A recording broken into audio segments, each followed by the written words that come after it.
মানে এত বড় আর মাছ কিন্তু সাধারণত বাজারে দেখা যায় না। দেখুন বিশাল বড় একটা বাংলাদেশের পদ্মার ইলিশ। দাদা চিংড়ি কত করে? 450 কাঁকড়া 600 টাকা কিলো। তো সরস্বতী নদীর পাশেই বসে গেছে একদম পিকনিক পার্টি। বহু মানুষ মেলায় এসেছে এবং মেলায় থেকে মাছ কিনে তারা পিকনিকও শুরু করে দিয়েছে।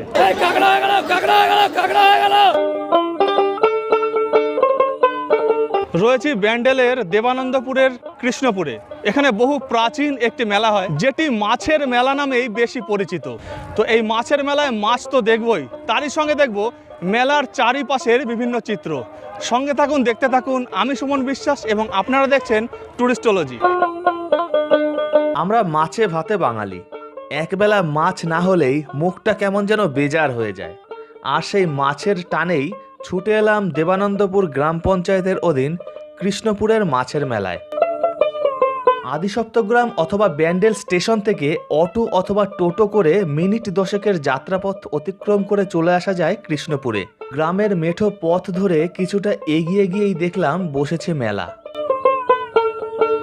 প্রত্যেক বছর বাংলা মাসের পয়লা মাঘ এই মাছের মেলা অর্থাৎ উত্তরায়ণ মেলা বসে। শুধুমাত্র একদিনের জন্যই এই মাছের মেলা হয়। বিশাল বড় মাছটা আপনারা দেখতে পাচ্ছেন। মানে এত বড় আর মাছ কিন্তু সাধারণত বাজারে দেখা যায় না। তো এই মেলায় এসে দেখলাম বিশাল বড় একটা আর মাছ। এছাড়াও বিভিন্ন দোকানে কিন্তু বড় বড় মাছ রয়েছে। সেই বড় মাছের মধ্যে এই আর মাছটা কিন্তু অন্যতম একটা।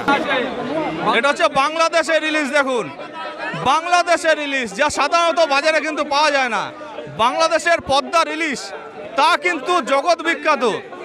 মানে এখানে আসলে, এই মেলা আসলে আপনারা বাংলাদেশের ইলিশও পেয়ে যাবেন, যেটা অন্যতম একটা আকর্ষণীয় বিষয়। দেখুন বিশাল বড় একটা বাংলাদেশের পদ্মার ইলিশ। এই মৎস্য মেলাতে মাছ বিক্রেতারা হাজির করেছেন বোয়াল, চিতল, পাঙাশ, পাবদা, কই, পুঁটি, মৌরালা, সামুদ্রিক ভেটকি সহ নাম না জানা অসংখ্য মাছের সমারোহ। শুটকি মাছ কত করে? 70 টাকা শো, 60 টাকা শো, 50 টাকা শো। কি কি শুটকি আছে এখানে? তেল কারবি আছে, সোনাকরবি আছে, ছুরি মাছ আছে, লইট্টা মাছ আছে, চিংড়ি মাছ আছে। তো শুটকি মাছের মানে যে অভিজ্ঞতাটা, সেটা কিন্তু আমার বহু ছোটবেলার। মানে এই শুটকি মাছ যারা ঠিক প্রসেসে রান্না করতে পারে, সেই প্রসেসে যদি শুটকি মাছ রান্না করা হয় তাহলে কিন্তু একদম চেটে পুটে খাবে। মেলা মানে জিলাপি। তো জিলাপি কিন্তু প্যাচ চলছে। আসলে মানুষের যে জটিল প্যাচ, তার সঙ্গে কিন্তু জিলাপির সম্পূর্ণ বিপরীত। কারণ মানুষের মনে জটিল প্যাচ মানে তিক্ততা বাড়ায়, আর জিলাপির এই প্যাচ মানে মিষ্টতা বাড়ায়, সম্পূর্ণই আলাদা। মাছের সঙ্গে এখানে চাল, ডাল, বিভিন্ন রকম মশলা পেয়ে যাবেন। কারণ হচ্ছে কি, এখানে মাছ কিনে বিভিন্ন পিকনিক পার্টি চাল, মশলা ইত্যাদি কিনে পাশেই পিকনিক করতে বসে যায়। পাশে বাগান রয়েছে, ওপারে সরস্বতী নদী এবং সরস্বতী নদীর এপারে দুদিকেই কিন্তু পিকনিক পার্টিতে একেবারে ছাপিয়ে যায়। তো যার জন্য এখানে মেলায় চাল, ডাল, বিভিন্ন রকম মশলা, নানা কিছু পেয়ে যাবেন পিকনিকের জন্য। পিকনিকের জন্য এখানে শাকসবজিও কিন্তু রয়েছে। এই যে আলু, পেঁয়াজ, মটরশুঁটি, টমেটো, শাকসবজিও বিক্রি হচ্ছে। তো পিকনিক পার্টিরা সবজিরও দরকার হয় পিকনিক করতে গেলে, সেই জন্য মেলায় বিভিন্ন রকম শাকসবজিও পাওয়া যাচ্ছে। যে কোনো মাছের দোকানের সামনে যাবেন, সেখানেই কিন্তু ভিড় উপচে পড়ছে। মানে চারিদিক থেকে মানুষ এসেছে, তার জন্য দেখেছেন প্রত্যেকটা দোকানের সামনেই ভিড়ের কিন্তু একদম ঠাসা। কোথাও কিন্তু কমতে নেই, কোথাও আপনি ফাঁকা মাঠ পাবেন না, সব জায়গায় কিন্তু মানুষ রয়েছে। মেলা চত্বরে রয়েছে বেশ কিছু মাছ ভাজার দোকান, যেখানে ইচ্ছে করলে মেলা থেকে মাছ কিনে দোকানগুলোতে কিছু টাকার বিনিময়ে গরম মুচমুচে মাছ ভাজার স্বাদ উপভোগ করা যেতে পারে। মাছ ভাজা চলছে। আপনারা যদি রান্নার ব্যবস্থা না থাকে তাহলে এখানে আপনারা মাছ ভাজিয়েও নিতে পারেন। তো মাছ ভাজার জন্য কীরকম রেট আছে? 100 টাকা কেজিতে।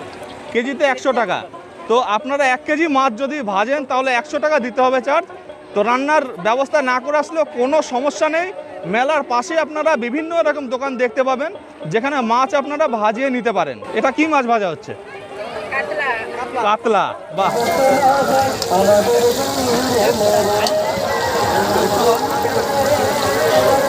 আর মেলা বলতে গ্রাম বাংলার যে সমস্ত মেলাগুলি, সেখানে কিন্তু প্রচুর মানুষের ভিড় হয়। সেই ভিড়টা দেখা যাচ্ছে এই মেলাতেও। বিশাল বড় একটা শঙ্কর মাছ রয়েছে, আর শঙ্কর মাছের এই লেজটা দেখতে পাচ্ছেন, এই লেজটা দিয়ে কিন্তু আবার চাবুকও তৈরি হয়। তা শঙ্কর মাছ কত করে দাদা? 400 টাকা কিলো। স্থানীয় ও দূর দূরান্ত থেকে আসা মানুষজন এই একদিনের মেলায় আশেপাশের বাগানগুলোতে চড়ুইভাতিতে মেতে ওঠে। এটা যেটা দেখতে পাচ্ছেন এটা হচ্ছে সরস্বতী নদী, তার উপরে একটা বাঁশের সাঁকো করা হয়েছে। এই সাঁকো দিয়ে মানুষরা পার হয়ে ওই মাঠে যাচ্ছে এবং ওখানে কিন্তু মাছ, চাল, বিভিন্ন মশলাপাতি নিয়ে পিকনিকের একটা আমেজ তৈরি হয়েছে এখানে। তো চলুন এই বাঁশের সাঁকোর উপর থেকে দেখি ওখানকার পিকনিকের আমেজটা ঠিক কেমন জমে উঠেছে।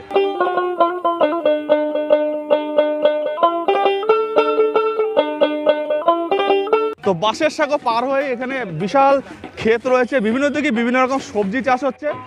তার মধ্যে যারা পিকনিক পার্টি এসেছে তারা ওখান থেকে মাছ, তেল, চাল, বিভিন্ন মশলাপাতি কিনে এখানে পিকনিক শুরু করে দিয়েছে। দাদা, আপনারা কোথার থেকে এসেছেন? শাহগঞ্জ থেকে। তো মাছ কিনেছেন মেলা থেকে? বাহ বাহ বাহ, কি মাছ এটা? 8 ট্যাংরা। বাহ। তো মেলার সঙ্গে পিকনিক কেমন লাগছে? ফুল উল্লাস, শীতের আমেজে দারুণ লাগছে, তাই তো? তো দেখতেই পাচ্ছেন এখানে কিন্তু একটা পিকনিক পার্টি রয়েছে যারা পিকনিক শুরু করে দিয়েছে। ওই মেলার থেকে মাছ কিনে 8 ট্যাংরা কিনেছে এরা। আর মাংসও আছে, বিভিন্ন এই যে মাংস রয়েছে, তার সঙ্গে আলু কাটা হয়েছে, ঠিক আছে? ওই যে মুড়ি মাখা চলছে। মানে বুঝতেই পারছেন শীতের আমেজে এই মেলা, তার সঙ্গে মেলার পাশেই একটা সবজি ক্ষেত রয়েছে, তার পাশেই ফাঁকা জমি। মানে এই পিকনিকের মজাটাই আলাদা। খেজুরের রস, আচ্ছা, কত করে গ্লাস? এখানে আবার ভাত রান্নাও কিন্তু শুরু হয়ে গেছে না? আপনাদের কি মাছ রান্না হয়ে গেছে? মাছ কিনেছেন? মাছ কিনেছেন, ও আচ্ছা, ভাত হচ্ছে তারপরে মাছ হবে। তো এখানে ভাত কিন্তু বসে গেছে হাঁড়িতে। আর প্রতিদিন তো বাড়িতে খাওয়াই হয়, কিন্তু পিকনিকে এসে খাওয়ার মজাটাই আলাদা। দেখুন একটা চড়ুই ভাতে খুব সুন্দর হচ্ছে, মাটি দিয়ে উনুন তৈরি হয়েছে, আগুন জ্বলছে, ভাত বসে গেছে, আর মাছ কাটা হবে, মাছ রান্না হবে। তো ওই যে বাঁশ চলে এসছে, মানে পাশেই বাঁশ বাগানও রয়েছে, শুকনো বাঁশ এনে এখানে রান্না শুরু হয়ে গেছে। কেনা মাছ? ও, কোথা থেকে এসছেন? আচ্ছা, কি মাছ কিনলেন?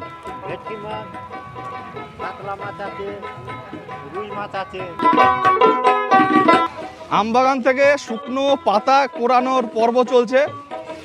এই পাতা কুড়িয়েই শুরু হবে রান্না।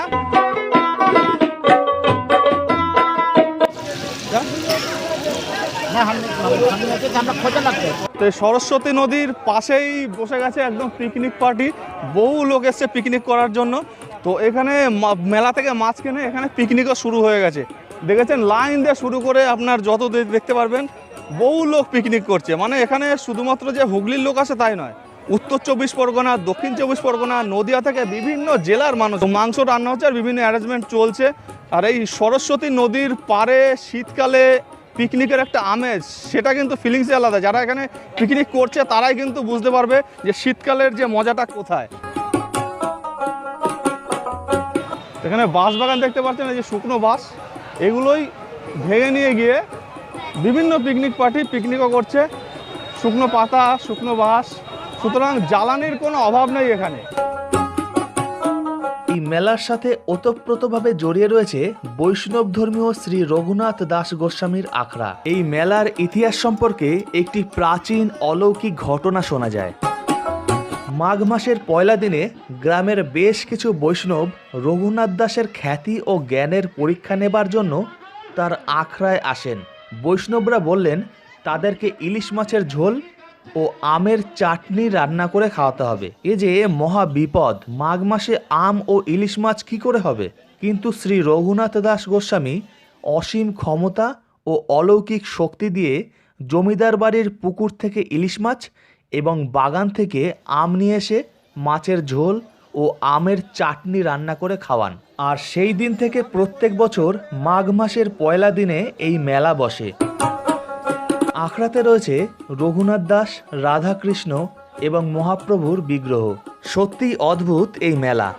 একদিকে আখড়ায় চলছে নাম সংকীর্তন আর খিচুড়ি ভোগের গন্ধে ভরে উঠেছে পুরো আখড়া।